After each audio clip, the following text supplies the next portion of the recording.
Are you a new or returning player to the extensive world of Vana'diel? Beginning your journey in Final Fantasy XI can be a very intimidating experience.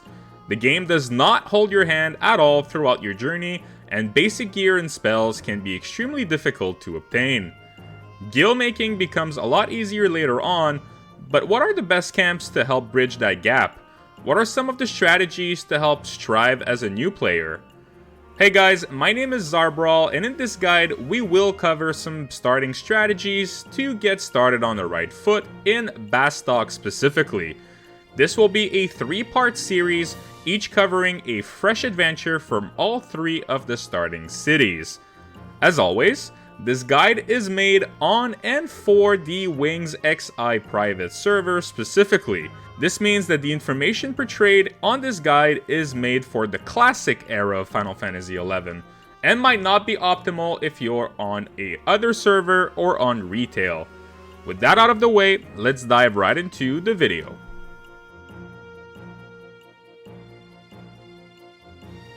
As you finally load in the Bastok zone for the first time and start hearing that cheerful music, step 1 is to lower the music.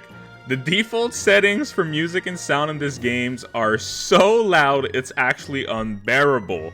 So lower that down and let's get started. Once that's done, we will make our way to D11 by the gate in Bastok Markets to talk to the tutorial NPC, which a lot of people seem to forget, called Goldago. After speaking with him, he will ask you to talk to the guard on the other side and grab Signet. In general, you want to make sure you always have Signet on, as this will generate a currency for all the experience points that you can then redeem on useful items like experience bonus rings, gear, and a lot more. Go talk with Goldago and he will then ask you to use the food he has just provided to you. Talk to him again, and this time he will ask that you go out and reach level 5 with any weapon and learn your first weapon skill. We can now start our leveling journey. Before we go out into the wild, we will want to first go to Bastok Mines and set her home point right here next to the auction house. Your home point is essentially where you will be transported when you die or if you use the spell Warp. This is the best spot in town as you are close to both your mug house, the auction house, the gate to South Gustaberg, Zerun Mines, which we will visit a little later in this guide, and the Outpost Warp NPC. From there, let's make our way into the mug house. Depending on your starting race and job, you will be awarded a few basic gear. Human Galkas starting in Bastok are awarded the Bastokian Ring, a very useful level 1 piece of equipment. Note that if you started as a Elvan, Taru, or Mithra, you will not have the ring in your inventory. Lucky for you, there is a way around this. The starter rings on Wings are actually tradable. This means that if you make other characters, this time with the Race City combo in order to get a ring, you will be able to send the ring by delivery box. This will work for an Elvan in Sandoria and a Taru or Mithra in Winders for their respective rings. You can then send all of the rings to your main character and actually use any combination of 2 rings from the 3 main nations. With this trick, I am able to rock a Bastokian and Sandorian ring right off the bat, giving me a nice boost in stats. Another quick note, make sure you toggle the auto sort in the gameplay subtab in the configs. This way your loot will automatically stack without having to do anything manually. With that out of the way, equip all the gear you have and let's make our way out the gate in Bastok Mines in front of the auction house. You could also go trade that adventurer coupon to Reet in Bastok Markets, but this will give us 50 gills, which I really don't think is worth the walk, so I usually just toss it and move on. From here, we will make our way to the Fields of Valor book right on the right side of the door. Using this, we will be able to pick up some hunt challenges that will net us some gil, experience, and a super useful currency called tabs. Pick page 1 in the individual challenge, and this will start a hunt for 6 bees in the area. Lucky for us, the area around us is actually swarming with bees, and these will be our main target for up to level 5. These will drop quickly and grant us some wind crystals, some honey, and potentially some insect wings. We can also kill some worms in the area, but I recommend focusing on bees as much as possible, as the crystals and honey they drop are more valuable. You can also kill some bats at night, as these will also drop some wind crystals, along with some bat wings, which sell very well. Once your page is done, you can make your way back to the book and grab one of these two buffs, Regen or Refresh. If you are playing Warrior, Monk, or Thief, Regen will allow you to chain mobs without ever really having to worry about your HP, as long as you focus on decent challenges and easy praise. Refresh is a game changer on White Mage, Red Mage, and Black Mage, allowing you to regain MP gradually to keep chaining some bees without having to rest. This will also help you in skilling up your magic, as you will be able to cast a lot more than you would without it. You can also grab another page every game day, so as soon as possible make sure you refresh your page to gather some more gil, experience, and tabs. Repeat until level 5 or 6. You should also easily reach level 5 with your currently equipped weapon and have learned your first weapon skill in the process. Let's make our way back to our friend Goldago in Bastok Markets. After talking to him, it will prompt us to go check the auction house. This will be a perfect moment to put on the auction any stacks we have accumulated so far of crystals, wings, and honey. Upon returning again, it will grant us a raising earring and a voucher for a chariot band, a ring that upon activated will give us 75% experience bonus for up to 1000 XP, a super useful tool to help us level faster. You normally have to take the voucher to the Signet NPC, but on Wings you simply need to talk again to Goldago and he will simply give you the ring. Once that is done, we will now have a few different paths we can choose from. You can either make your way back to South Gustaberg and grab a new page, and make your way to Vomp Hill and focus again on killing bees as much as possible. These will also drop beehive chips, honey, and wind crystals, which all sell very well. In this case, we will avoid the sheeps and goblins as much as possible and simply focus on the bees. The issue is that they are spread out and some wolves will spawn at night, making it a little bit on the dangerous side. You can also just roam around killing every decent challenge or easy prey in your sight, but this will clutter your inventory with a lot of everything essentially and will overall net you less profits. What I recommend actually is to make your way to Zerun Mines straight in Bastok Mines. Once in here, kill the bats along the way while following the right wall. Once you reach the dead end and all the bats are killed, make your way back to the entrance and repeat. The bats respawn extremely fast, are very easy to kill, and will drop more of those crystals, bat wings, and Zerun suit. We will keep all the drops and repeat the process until around level 10, once the bat become actually too weak to net us any experience. We can then return to the mines and make our way to this NPC right outside called Jerbom at F8. We will be able to trade him 3 of the suits we've gathered in exchange for 150 gil and some Bastok fame on top of it. Once we've traded all of our drops, make sure to put on the auction house all of the Batwing stacks and crystals you've obtained. From here, I was able to actually purchase a butterfly axe for my warrior from the weapon shop in Bastok Markets. Because I will want to use a great axe weapon in Valkyrie Dunes to provide more damage, it is a good idea to start as early as possible in order to gain some skill ups while leveling. If not, what happens is you will be joining a party at the higher levels, but because your weapon skills are not leveled up to par, you will essentially miss every single swing and do minimal damage. A lot of the early weapons sell for a lot cheaper at the shop than the auction house. This axe, for example, sells for about 850 gil at the shop, but auctions for 2000 gil. This purchase is then an investment, as I'll be able to make my money back with some profits on top of it. If you have the cash, you can even play the market and buy some weapons and armor to simply resell them on the auction house for some more gil down the road.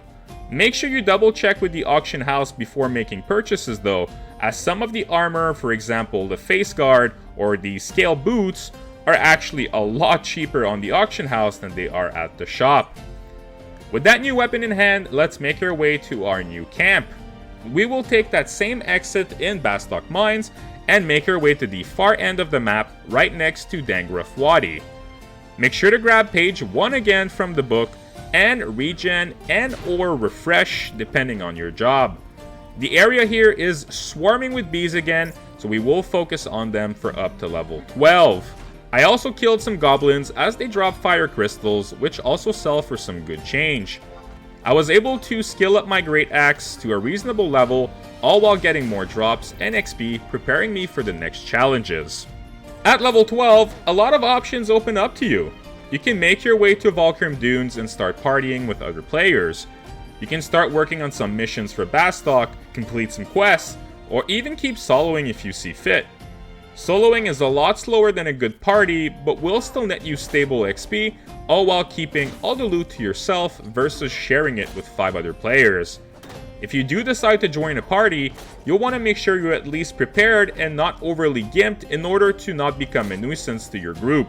If you are a mage, you should always prioritize your spells, which can be purchased mostly from the magic shop in Bastok markets. If you're playing a melee job, then having a decent weapon should be your priority, with your actual equipment being a second priority. If you're like me, you'll want to make sure you're somewhat well geared before making your way out to the dunes. While recording this guide, most of my stuff on the auction house had not sold yet, leaving me with about 1,000 gil to my name. What I strongly recommend here is to focus on leveling your future support jobs. For example, I know I will want to level Monk to use as a support job for my Warrior. I can then start working on leveling Monk right now, while my loot sells, gathering even more loot in the process and gil from the pages.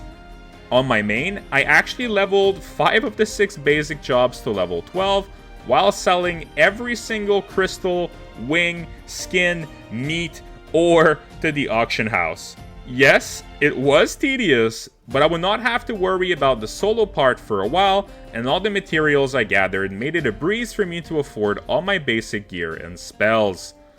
Once you are geared to your satisfaction, we can finally be on our way to Konchat Highlands and then to Valkyrim Dunes. On our way out, check who owns the Gustaberg and the Zulkheim regions. Gustaberg is owned by Bastok most of the time, and Zulkheim kind of rotates between Bastok and Sandoria most weeks. If possible, grab the provisions to Gustaberg from the guard, and we will be on our way. We will make our way to North Gustaberg, close to the camp to Leaping Lizzie, fairly close to our last camp where we were killing the bees to level 12. Make your way to the outpost in North Gustaberg and drop off the supplies, granting you now the ability to warp directly here. If Bastok does own the Zulkheim region, use the NPC next to the guard and go grab those supplies as well, as the Valkyrim Dunes outpost is extremely useful to have, especially at low levels. You can then use the outpost warp NPC to make your way right back to where we were and keep walking to Konchat Highlands. From here, you can really decide if you want to solo in this region or just pass through and make your way to the dunes. Make sure you grab the Crag of Them crystal on the way, as any tools for fast travel will help a lot later on. Once you zone in the dunes, you can talk to the first guard right next to the zone to drop off your supplies and grant you access to teleporting straight back to the outpost. If you do not have the outpost supplies, however, you might need help in order to cross the tunnel that leads to the outpost where most parties will start forming. Try doing a server yell, or even easier and way smarter, grab a link pearl from the concierge in Bastok markets to our link shell, good morning everyone, as there's always someone on willing to help you. Once at the outpost, I recommend setting your home point here or in Salbina in case things go south, as they usually do in the dunes. You will still be able to use your tabs you will gather in your parties to use repatriation, a warp back to your main nation, regardless of where your home point is at the current time. Keep XPing with your preferred method until you reach level 18, where you will be able to obtain your support job. In conclusion, here are the cliff notes to keep in mind throughout your adventures. Number 1 is always keep Signet on. Having Signet will net you some extra HP and MP recovered while healing, on top of granting you currency that you can then use on really useful gear, especially for the low levels. Number 2 is to try and focus on monsters that will drop items that sell well on the auction house or to NPCs. Number 3 is always to double check the auction house and the shops before purchasing gear. The price difference can be quite significant, especially for the early levels. Number 4, make sure to grab your support job at level 18. The quest really isn't so bad if you have some help, and you can actually get most of the items simply by partying in Valkyrm Dunes. If you need any help, don't be shy to yell or ask your link shell. And lastly, level your other jobs to obtain more items to sell while farming tabs, experience, as well as conquest points. That's pretty much it for my quick guide on getting started in the Bastok area. There is so much to cover here, it would be almost impossible to fit everything in one single video. There's a ton of low-level quests that can net you some gear, maybe some gil. I will include some of my favorites in the description of the video for ease of completion. You can also work on some missions granting you Mog wardrobe space and a few gil. You can decide to stay in Gustaberg and solo until level 13 or 14, or even attempt to farm one of the low-level notorious monsters in the area, like Tokoko or even Leaping Lizzie. There are really no bad answers here, as this is possibly why I love this game so much. It's completely up to you to see what works for you and what you enjoy when progressing through the game. It's not about the end goal, it's not a race, it's all about the journey. That being said, a huge thank you to Ramzah, leader of the Good Morning Everyone link shell, for all the help on making this video. If you enjoyed the guide, make sure to let me know in the comments and give a thumbs up to the video. Don't forget to subscribe for more Final Fantasy XI content coming soon, including the Sandoria and Winder's version of this starter guide. Thank you very much for watching, and happy adventuring.